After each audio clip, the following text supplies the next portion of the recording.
నమస్తే welcome to Leo news. ముఖ్యమంత్రి చంద్రబాబు మంత్రి లోకేష్ నారాయణ సింగపూర్ పర్యటన ఫలించిందా అంటే అవుననే సమాధానం వినిపిస్తోంది. ఎందుకంటే సింగపూర్ ఆంధ్రప్రదేశ్లో 50,000 కోట్ల పెట్టుబడులు పెట్టేందుకు సుముఖత వ్యక్తం చేస్తున్నట్టు వార్తలు వస్తున్నాయి. అందులో భాగంగానే మొన్న నారా లోకేష్ గారు ఢిల్లీ వెళ్లి విదేశాంగ శాఖ మంత్రి జయశంకర్ గారిని కలవడం దీనిలో భాగమే అంటున్నారు. అలాగే మరి కేంద్రం గ్యారంటీ ఇస్తే గనక సింగపూర్ 50,000 కోట్లతో ఆంధ్రప్రదేశ్లో పెట్టుబడులు పెట్టబోతుందని తెలుస్తోంది. అయితే గతంలో మనం చూసాం జగన్మోహన్ రెడ్డి గారు సీఎంగా ఉన్నప్పుడు సింగపూర్ కన్సార్షియంని ఏ విధంగా వెళ్ళగొట్టారు అని చెప్పి.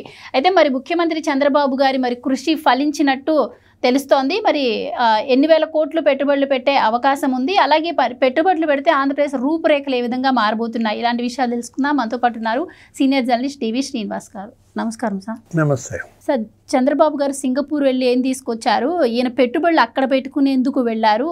సో ఎవరైతే ఈయన నాకు ఫ్రెండ్ క్లోజ్ అని చెప్తున్నారు, ఆయనేమో అక్కడ ఫార్ములా ఈ కార్ రేస్లో నిందితుడిగా ఉన్నారు. సో సింగపూర్లో చంద్రబాబు గారు పెట్టుబడులు పెడతారు, ఇదే వైసీపీ ప్రచారం చేస్తుంది. కానీ తాజాగా మరి సింగపూర్ ఆంధ్రప్రదేశ్లో 50,000 కోట్లతో పెట్టుబడులు పెట్టబోతుందని వార్తలు వస్తున్నాయి.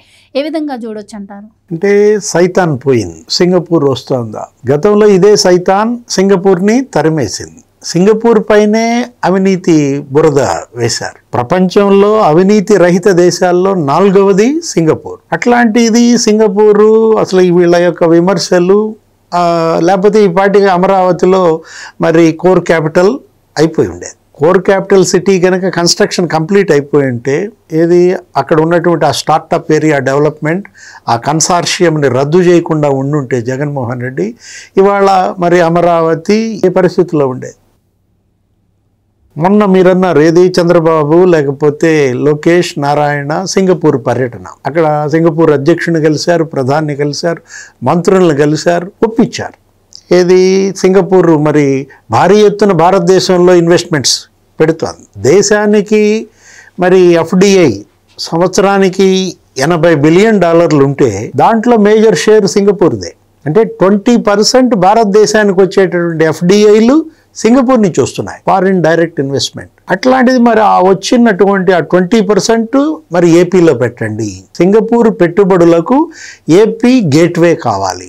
ఇక్కడ మనం తీసుకున్నట్లయితే గ్రీన్ ఎనర్జీ, లేకపోతే ఈ డేటా సెంటర్లు, లేకపోతే అటు సెమీ కండక్టర్స్, లేకపోతే అటు తయారీ రంగంలో పెట్టుబడులు, ఐటీ రంగంలో పెట్టుబడులు, వీటన్నిటికీ ఇవాళ ఆంధ్రప్రదేశ్ ఇవాళ పెట్టుబడుల గమ్యస్థానంగా మారుతున్న నేపథ్యంలో 50,000 కోట్లు ఏది GIC government of Singapore investments corporation అనేది ఇవాళ మరి ఇక్కడికి వస్తే దగ్గర మరి 50,000 కోట్ల పెట్టుబడులు అంటే మరి సింగపూర్ టూర్ సక్సెస్ అయినట్లే. 19 మంది పారిశ్రామికవేత్తలతో భేటీలు, ఒక 26 మరి ముఖాముఖి సమావేశాలు, ఒక 16 రౌండ్ టేబుల్ కాన్ఫరెన్స్లు జరిపారు.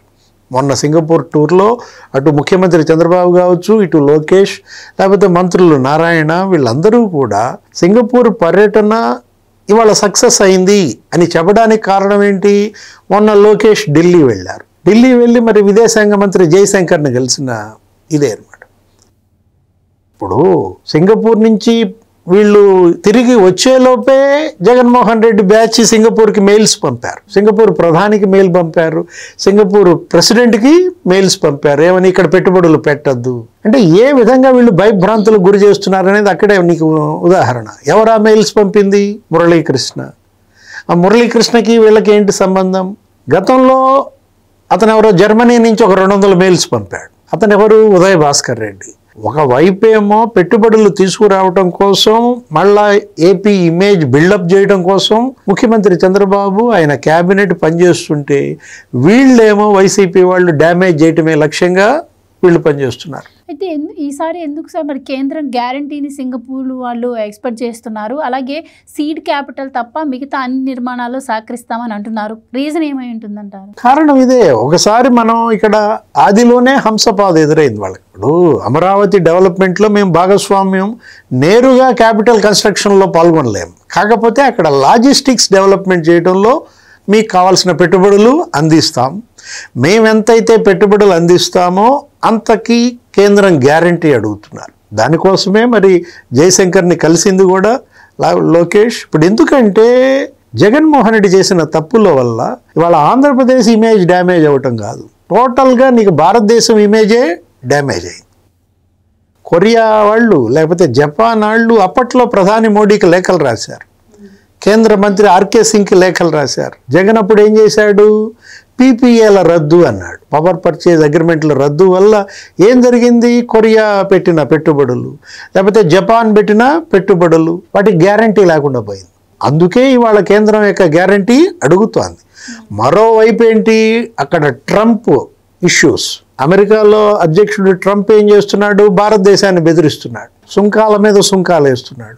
మొన్న కూడా ఒక 25% సుంకాలు అన్నాడు. ఇప్పుడు అక్కడ రష్యా నుంచి చమురు దిగుమతులు భారతదేశం ఆపేయమని అతను ఒత్తిడి చేస్తాడు, తను మాత్రం మళ్ళీ రష్యాతో వ్యాపారం చేసుకుంటాడు. ఇప్పుడు పుతిన్ ట్రంప్ నిన్న కూడా చర్చలు జరిపిన దీంట్లో అటు వెస్టర్న్ కంట్రీస్ అక్కడి నుంచి వచ్చే ప్రత్యక్ష పెట్టుబడులపై మనం ఇవాళ మోడీ ప్రభుత్వం వాటి గురించి అవి వస్తే వస్తాయి లేతే లేదు అన్నట్టుగా ఇప్పుడు ఈ ఏషియన్ కంట్రీస్ ఏది ఇప్పుడు ఈ నార్త్ ఈస్టర్న్ ఏషియన్ కంట్రీస్ ఇటు జపాన్ లేకపోతే కొరియా ఈ సింగపూర్ ఈ దేశాల నుంచి ఎఫ్డిఐలు ఎక్కువగా తెప్పించుకునేటటువంటి ప్రయత్నంలో పడ్డారు.